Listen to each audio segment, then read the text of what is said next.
నమస్తే సీమా న్యూస్ కి స్వాగతం. వార్తల్లోని వివరాలకు వెళ్తే బీసీల అభివృద్ధి కోసం జాతీయ బీసీ చైతన్య సమితి కృషి చేస్తుందని వ్యవస్థాపక అధ్యక్షుడు బీసీ రమణ తెలిపారు. జాతీయ యువజన విభాగం ప్రధాన కార్యదర్శిగా వడ్ల సుమంత్ ఆచార్ని నియమించారు. ఇందుకు సంబంధించి కర్నూలులోని బీసీ వసతి గృహంలో సమావేశం నిర్వహించి బీసీ రమణ చేతుల మీదుగా సుమంత్కు నియామక పత్రం అందించారు. ఈ సమావేశంలో రమణ మాట్లాడుతూ స్వాతంత్రం వచ్చినప్పటి నుంచి బీసీలకు పరిష్కారం కాని సమస్యల కోసం డిసెంబర్ 5న ఢిల్లీలోని జంతర్ మంతర్ వద్ద ధర్నా చేస్తామని అన్నారు.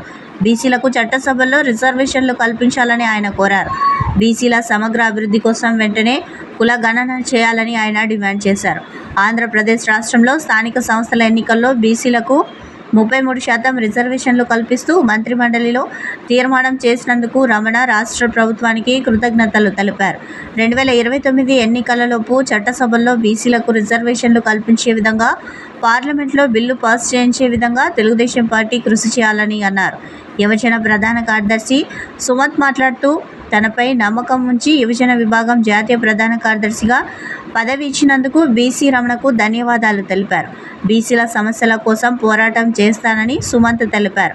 ఆంధ్రప్రదేశ్ రాష్ట్రాల్లో నిరుద్యోగ పాదయాత్ర చేస్తానని అన్నారు. రైతుల కోసం రైతు ఘోష యాత్ర చేస్తానని సుమంత్ ప్రకటించారు. విశ్వ బ్రాహ్మణులకు ఎలాంటి సంక్షేమ పథకాలు లేనందున వారి వృత్తి కనుమరుగు అయ్యే అవకాశం ఉందని వెంటనే రాష్ట్ర ప్రభుత్వం విశ్వ బ్రాహ్మణుల కోసం సంక్షేమ పథకాలు అమలు చేయాలని కోరారు. ఈ కార్యక్రమంలో మూలెంటి సుదర్శన్, లక్ష్మణస్వామి తదితరులు పాల్గొన్నారు. స్వాతంత్రం వచ్చినప్పటి నుండి కూడా పరిష్కారం కాని డిమాండ్లు వీటన్నిటిపైన డిసెంబర్ 5వ తారీఖున ఢిల్లీలో జంతర్ మంతర్ దగ్గర ఒక భారీ కార్యక్రమాన్ని శ్రీకారం చుట్టాము. శీతాకాల సమావేశాలు పార్లమెంట్ సెక్షను ఆ టైంలో జరుగుతున్నవి. మేము చేసే డిమాండ్ ఏంటంటే శీతాకాల సమావేశాలలో బీసీ చట్టసభలో బిల్లును ప్రవేశపెట్టి బీసీలకు చట్టసభలో రిజర్వేషన్లు ఏర్పాటు చేయాలని, అదేవిధంగా దేశవ్యాప్తంగా అధిక సంఖ్యాకులైనటువంటి బీసీల స్థితిగతులు, బీసీల సమగ్రాభివృద్ధి కోసం ఆనాడు బ్రిటిష్ వాళ్ళు చేసినటువంటి కుల గణన 1931లో బ్రిటిష్ వాళ్ళు చేశారు. 1941లో మళ్ళా చేయాల్సి ఉంది. ఆ రోజు రెండో ప్రపంచ యుద్ధం జరగడం వల్ల ఆ రోజు ఆగిపోయింది. ఆ తర్వాత మన పరిపాలన వచ్చిన తర్వాత మన పాలకులు ఎక్కడే కానీ బీసీ కుల గణన చేసిన దాఖలాలు లేవు. ఇప్పటికైనా స్పందించి ఇంకా కొన్ని తరాలు గడిపేద్దాంలే, ఈ రాజ్యాధికారం అనుభవించని అనుకుంటున్నారు.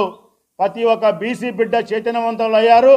బీసీ కుల గణన ఈ దేశంలో ఈ రాష్ట్రంలో జరగాలని మేము ప్రభుత్వాన్ని ప్రధానంగా డిమాండ్ చేస్తున్నాము.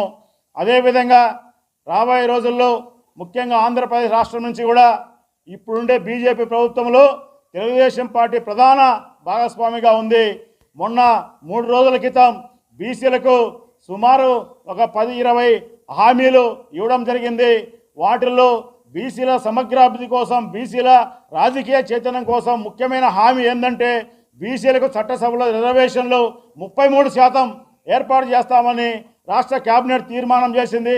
దానికి అభినందనలు తెలియజేస్తున్నాము.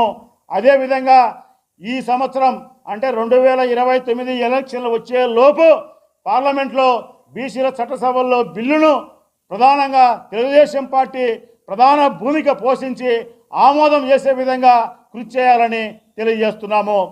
జాతీయ బీసీ చైతన్య సమితి యువజన విభాగం జాతీయ ప్రధాన కార్యదర్శిగా నాపై నమ్మకం ఉంచి ఇంత గొప్ప అవకాశాన్ని నాకు ఇచ్చినటువంటి జాతీయ వ్యవస్థాపక అధ్యక్షులు బీసీ రమణ గారికి హృదయపూర్వక ధన్యవాదాలు తెలియజేస్తూ ఉన్నాను. ఈ క్షణం నుంచి బీసీల పక్షాన గట్టి పోరాటం చేస్తూ నా యొక్క గళాన్ని బలంగా సమాజంలో వినిపిస్తూ, అలాగే ఏ ప్రభుత్వాలు వచ్చినా కూడా నిరుద్యోగులను పట్టించుకునేటువంటి పరిస్థితి లేదు కాబట్టి నిరుద్యోగుల కోసం తెలంగాణలో, ఆంధ్రాలో 2 రాష్ట్రాల్లో కలిపి నిరుద్యోగ యాత్ర కూడా పాదయాత్ర కూడా చేపడతాను. అలాగే రైతులను కూడా పట్టించుకున్నటువంటి ఈ ప్రభుత్వాలను ప్రశ్నించేందుకు త్వరలో రైతు ఘోషయాత్ర అని కూడా చేస్తానని చెప్పేసి కూడా తెలియజేస్తా ఉన్నాను. పోరాడతానని చెప్పేసి కూడా నేను తెలియజేస్తా ఉన్నాను. నాకు ఇంత గొప్ప అవకాశం ఇచ్చినటువంటి రమణ సార్కి మరి ఒకసారి హృదయపూర్వక ధన్యవాదాలు. నగరంలోని రోడ్ సైడ్ చిన్న వ్యాపారస్తుల సంఘం శాఖ మహాసభ బి గోపాలకృష్ణ అధ్యక్షతన కార్మిక కర్షక భవనంలో జరిగింది. సమావేశానికి ముఖ్య అతిథిగా హాజరైన పార్టీ జిల్లా కార్యదర్శి డి గౌస్ దేశాయ్, నగర కార్యదర్శి టి రాముడు, నగర కార్యదర్శి వర్గ సభ్యులు సిహెచ్ సాయిబాబా, శాఖ కార్యదర్శి ఎస్ మహమ్మద్ రఫీ మాట్లాడుతూ తెలుగుదేశం కూటమి ప్రభుత్వం